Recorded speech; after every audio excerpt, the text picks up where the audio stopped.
I've spent years analysing geopolitical earthquakes, but nothing quite prepared me for watching a trillion-dollar industry collapse in real time because of a Chinese startup that most people couldn't pronounce correctly if their lives depended on it. On January 20th, 2025, the same day Donald Trump was getting sworn in for his second term, a relatively unknown AI company called DeepSeek quietly released their R1 model, and within a week they had achieved something that no amount of Pentagon strategy papers or congressional hearings had managed. They made Silicon Valley's entire AI supremacy narrative look like an elaborate house of cards built by overconfident toddlers with unlimited venture capital. Here's the absurd reality that should make every tech CEO question their life choices. DeepSeek built an AI model that outperforms ChatGPT for roughly $6 million, while OpenAI and their Silicon Valley peers have collectively burned through over $1 trillion in the past decade, chasing the same goal. That's not a typo. We're talking about a cost efficiency gap so staggering that it makes the Pentagon's $640 toilet seats look like prudent financial planning. Within 24 hours of launch, DeepSeek's app had shot to #1 on the US App Store, dethroning ChatGPT for the first time since 2022. And by January 27th, Nvidia, the supposed kingmaker of the AI revolution, had lost $600 billion in market value in a single trading day, which I believe qualifies as the most expensive oh shit moment in corporate history. But here's what makes this story particularly delicious from a geopolitical perspective. This wasn't supposed to be possible. The US government has spent years constructing an elaborate export control regime specifically designed to prevent Chinese companies from accessing the advanced semiconductors needed for AI development. The Biden administration implemented sweeping restrictions on chip exports to China, confident that without access to the latest Nvidia H100 chips, Chinese AI development would be permanently hobbled. American officials practically high-fived themselves over their strategic brilliance, convinced they had built an unassailable technological moat around their AI dominance. Then DeepSeek shows up using allegedly inferior H800 chips, the watered-down version specifically designed to comply with US export restrictions, and proceeds to smoke every American AI model in benchmarking tests while using a fraction of the computational resources. The implications of this development extend far beyond mere corporate embarrassment. For decades, the United States has built its global hegemony on technological superiority, from the Manhattan Project to the Internet to GPS systems. The assumption underlying every major strategic document from Washington has been that American technological innovation, backed by unlimited capital and the world's most advanced semiconductor manufacturing allies, would maintain permanent strategic advantages over competitors. China was supposed to be the manufacturing hub, the place where American-designed chips got assembled by workers earning a fraction of Silicon Valley salaries, not the source of fundamental algorithmic breakthroughs that could render billions in American investment obsolete overnight. DeepSeek's breakthrough exposes a crucial flaw in how the American establishment thinks about technological competition. The entire export control strategy was predicated on the belief that AI advancement is primarily a function of raw computational power, throw enough advanced chips at the problem, and superior performance inevitably follows. This hardware-centric worldview reflects a profound misunderstanding of how innovation actually works. DeepSeek's engineers achieved their breakthrough not through brute force computational advantages, but through superior algorithmic design, more efficient training methodologies, and what appears to be a fundamentally different approach to model architecture. They used techniques like mixture of experts architecture and group relative policy optimization that allowed them to achieve comparable performance with dramatically fewer resources. The geopolitical ramifications become even more fascinating when you consider the broader strategic context. China's AI development has been guided by a fundamentally different philosophy than the venture capital-driven approach dominating Silicon Valley. While American companies prioritize rapid monetization and proprietary control, OpenAI charges $200 per month for ChatGPT Pro access. DeepSeek released their model as open source, freely available to anyone who wants to download and modify it. This isn't just a business strategy difference, it represents competing visions of how technological advancement should serve society. The American model treats AI as a commodity to be controlled and monetized by a handful of corporate giants, while the Chinese approach, at least in this instance, treats it as a public good to be shared and improved collaboratively. This philosophical divide has immediate strategic implications. Every researcher, government and corporation worldwide now has access to cutting-edge AI capabilities without paying licensing fees to American companies or submitting to US government oversight. Countries that were previously dependent on American AI services can now deploy DeepSeek's technology locally, reducing their technological dependence on the United States and potentially accelerating their own domestic AI development programs. The European Union, which has been struggling to develop competitive AI alternatives to American models, suddenly has a viable option that doesn't require them to navigate complex relationships with US tech giants or worry about American government surveillance concerns. The timing of DeepSeek's launch adds another layer of geopolitical intrigue to the situation. By releasing their breakthrough on Trump's inauguration day, Chinese engineers essentially delivered a masterclass in strategic messaging. While American media was focused on political theater in Washington, a small team in Hangzhou was quietly demonstrating that the emperor's technological clothes were considerably more threadbare than anyone had realized. The symbolism is almost too perfect. As America turns inward with promises of trade wars and technological protectionism, Chinese innovation continues advancing through entirely different pathways that render traditional competitive barriers irrelevant. From a strategic perspective, DeepSeek's success represents a fundamental challenge to the assumptions underlying American technology policy. The export control regime was designed to maintain American AI superiority by controlling access to critical hardware components. But if superior algorithmic innovation can overcome hardware disadvantages, then the entire premise of technology export controls becomes questionable. Worse yet, for American strategists, DeepSeek's open-source approach means that their innovations will spread rapidly throughout the global AI community, accelerating development in countries that were previously technological dependents of the United States. Looking ahead, I see three potential scenarios emerging from this technological disruption, each carrying profound implications for global power structures. The first scenario involves an acceleration of AI democratization, where DeepSeek's innovations trigger a wave of open-source development that breaks the oligopoly currently enjoyed by American tech giants. Countries that were previously dependent on American AI services develop their own capabilities using DeepSeek-inspired approaches, reducing American technological leverage in international relations. The second scenario sees an intensification of technological balkanization, where the global AI ecosystem splits into competing American and Chinese spheres of influence. The US government, recognizing that export controls alone cannot maintain technological superiority, doubles down on protectionist policies while pressuring allies to reject Chinese AI technologies. This leads to a fragmented global internet where different regions operate fundamentally incompatible technological systems.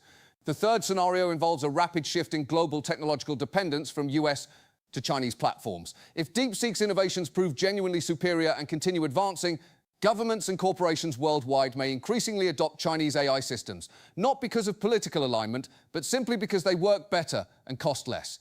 This technological migration could undermine American influence in ways that traditional military or economic competition never could.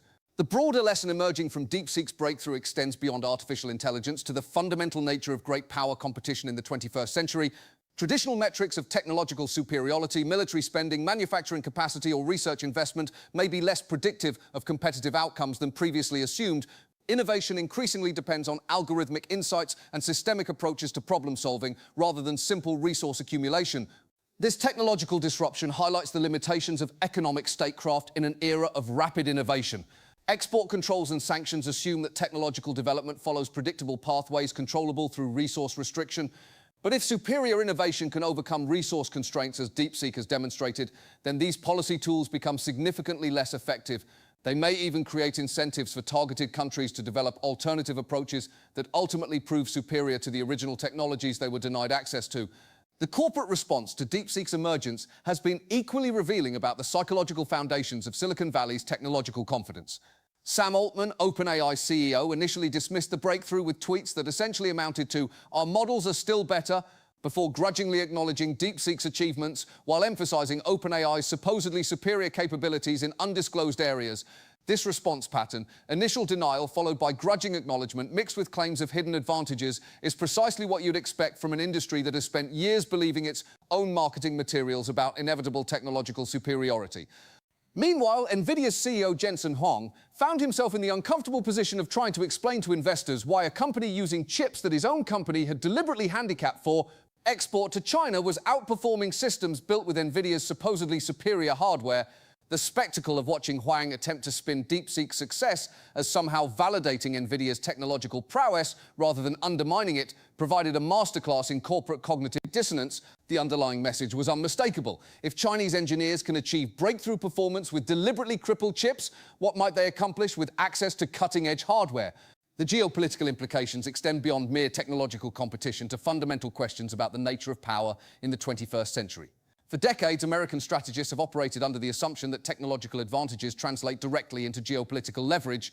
The logic seemed unassailable. Countries dependent on American technology for critical capabilities would necessarily align their policies with American interests to maintain access to those capabilities. This technological dependency model has been a cornerstone of American grand strategy since the end of World War II, from the Marshall Plan's industrial reconstruction programs to contemporary semiconductor export controls. DeepSeek's breakthrough essentially detonates this entire strategic framework.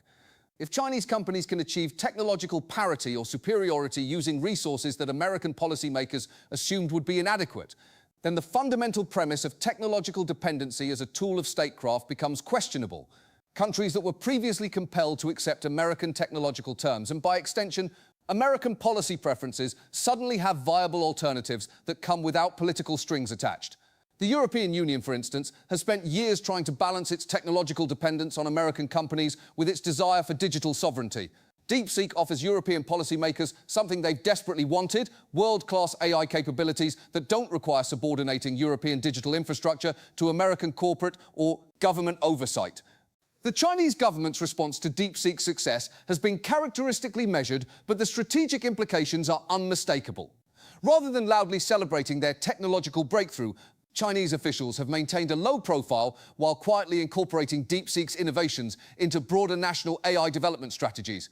This restraint reflects sophisticated understanding of how technological competition intersects with international relations. By allowing DeepSeek to succeed as an apparently independent commercial venture, rather than overtly state-directed technological advancement, China gains plausible deniability while achieving strategic objectives that direct government programs might have struggled to accomplish. The contrast with American technological development couldn't be more stark.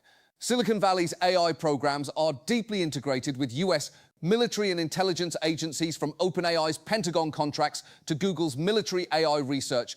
This integration creates a fundamental credibility problem for American companies trying to market their technologies internationally.